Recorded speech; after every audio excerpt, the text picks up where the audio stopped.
Hi, I'm Tanya Raisa with IdeateTV, and I am sitting next to Eloise Coopersmith, the author, lyricist, composer. Well, I share the composing with Roxana Ward, who is brilliant, and then Tony Guerrero, who put all the music together that you're hearing. It's a partnership whenever you create anything, especially a musical.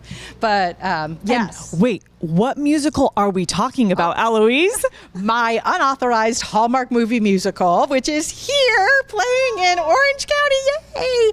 I'm so excited that you came to see it. I have to add in that 21 years ago we did a show together, and she hasn't aged a bit, and then there's me.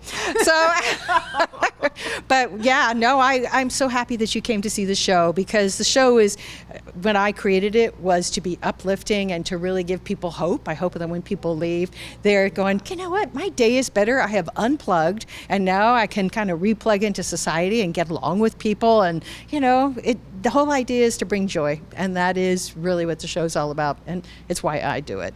I started writing the show because I'm a residential real estate appraiser, and during COVID I was appraising 3 to 4 homes a day, and there was no vaccine. It was important to help people stay in their homes, and so I would wear like 4 sets of clothes and peel it off and put it in a bag and everything. Oh yeah, it was a crazy time. And I came home after somebody had said to me at a house, how come you're not dead? I thought, that's a good question. That's a good question. And I came home and I turned on my television, and there was my very first Hallmark movie. And I sat and I thought, after I had watched it, that I could go write that person's appraisal. There you go. Because I was okay again. You know, they're predictable and they're silly and they're lovely and very positive, and you know, you always know it's going to be okay. Yes. And so I was in a writer's group doing The Artist's Way and Julia Cameron's book, and I started writing the book for the show as part of that.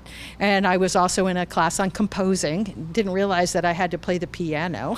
I was like, so I reached out to Roxana Ward. I just done a show with her at No Square, and so I would sing into my phone what I wanted, and then she made them amazing. Really, all the songs except for one. She hated the one song that I wrote completely.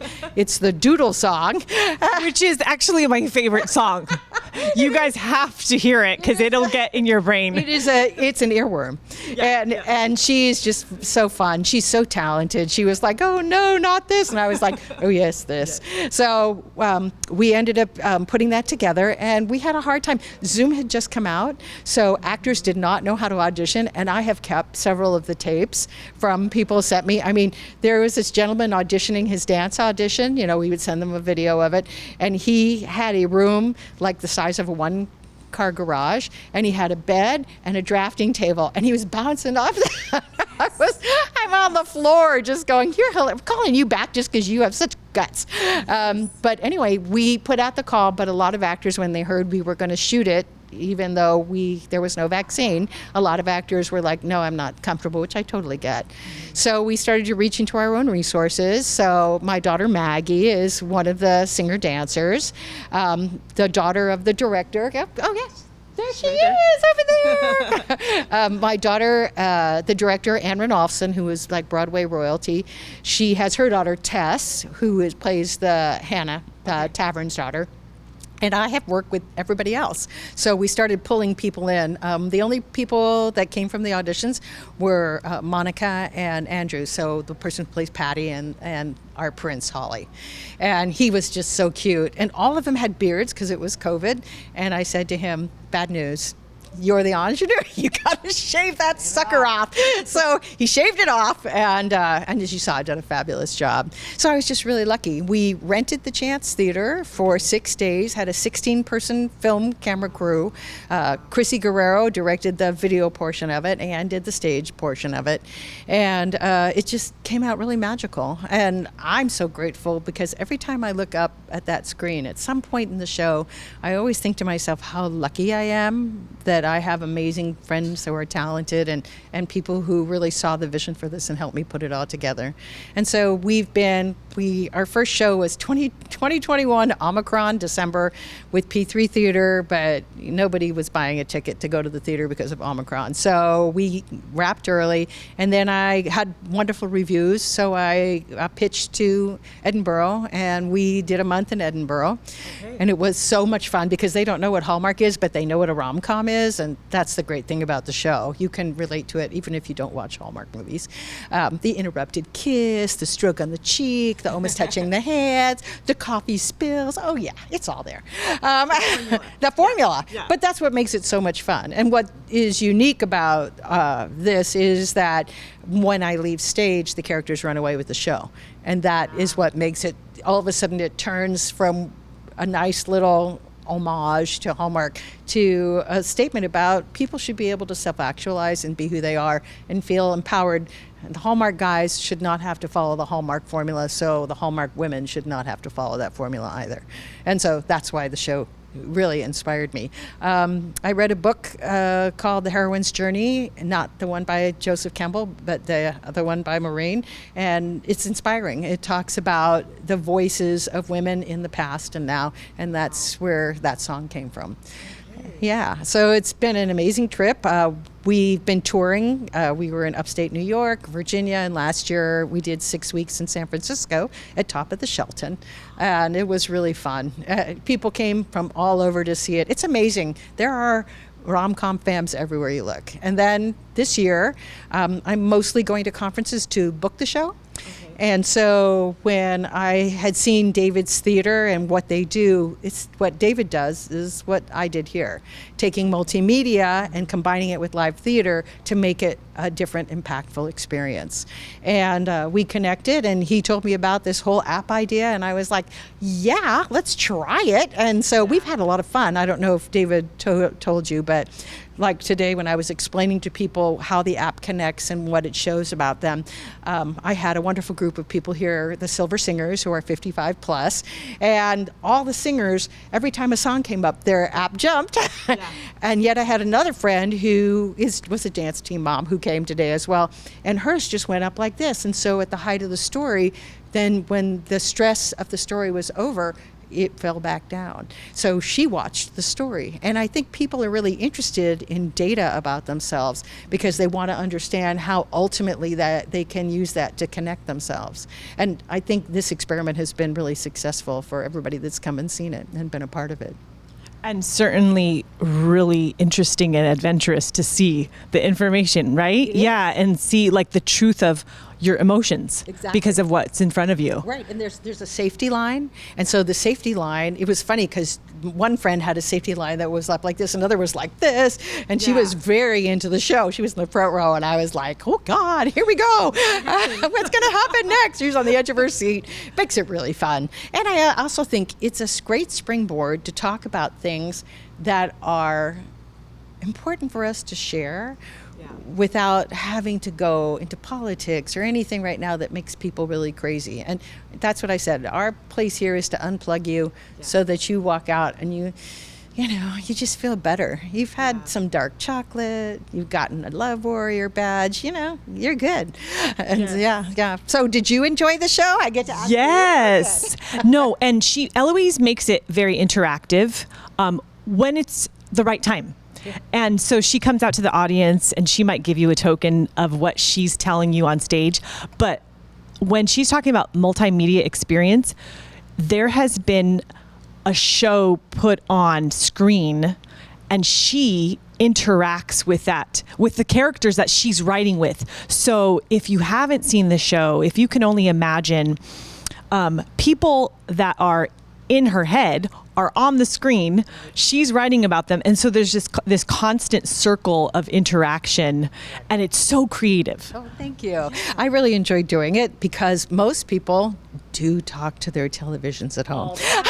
And especially a Hallmark movie. Right. Oh, yeah, you're constantly going, oh, no, just tell him. Just tell him. It'll be fine. And then you look at the clock and they got 40 minutes left, so she can't. Yeah. But it all happens in the last 8 minutes. Believe me, I got the formula down. I'm a big Hallmark fan. Yeah, I think what's been really fun about this is we filmed it, and then when I perform it, you push the button. There is no stopping. And so you constantly are connecting and interacting and going with it. There is nothing you can do that's going to stop. And somebody asked me if I improv'd, and I'm like, no, because there's no time to improv. Yeah. Although learning the thing was really hard because those people are perfect every time, and I have to match their pacing. So that was the challenge that in actually learning it. It's live performance. Exactly. You have to match. They're always perfect. They sing every note perfectly. They're magnificent to look at. So, I'm like competing with them up there. It was really fun. It's a wonderful show for people who like seeing something different. Yes. I mean, the whole reason that I had started writing it is I've done a fair amount of musicals, and I'm getting cast as the same characters over and over again. That's that line about revivals in the script. Okay, there you go.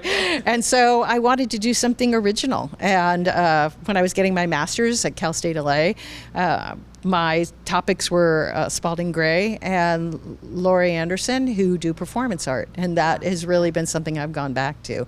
I really enjoy it. So, yeah, I have so many talented people that made this happen. It is amazing. I mean, a 16-person film crew.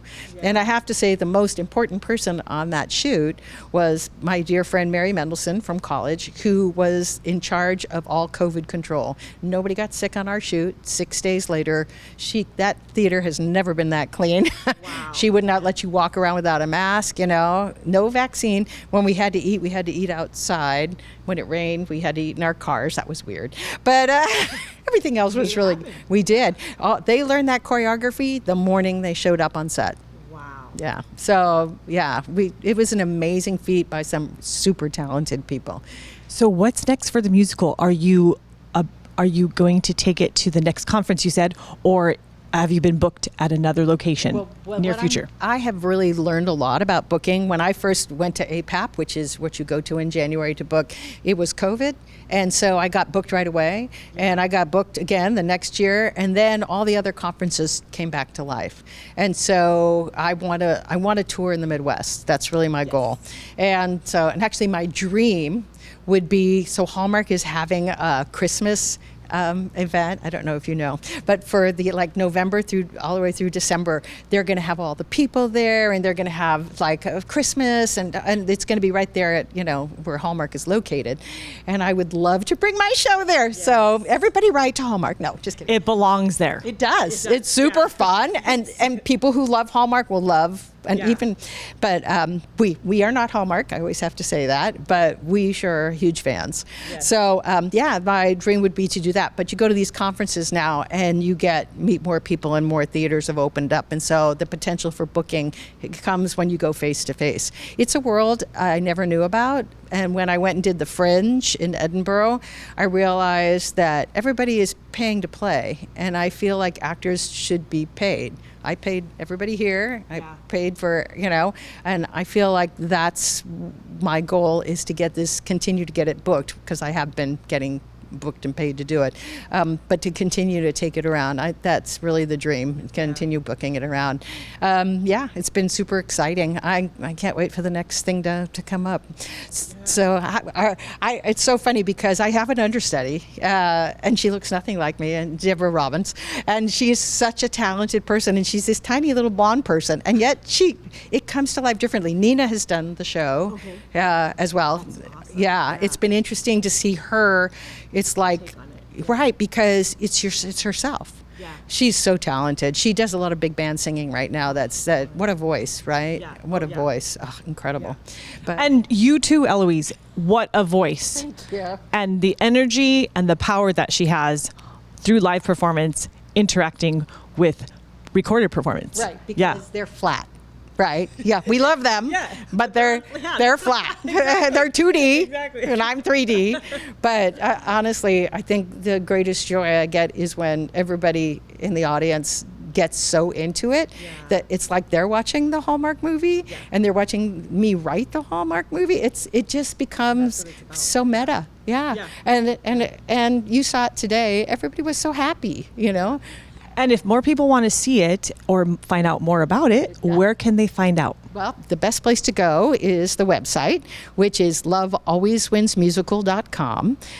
You go there, you can see all the things we've done in the past and reviews and videos and everything like that. And we always post where we're going to next. So, yeah, very exciting. Lovealwayswinsmusical.com. Come and hang out with the My Unauthorized Hallmark movie musical folks. Yes. Yes. Eloise, thank you so much for your time and for inviting us. And we hope that you get to see it.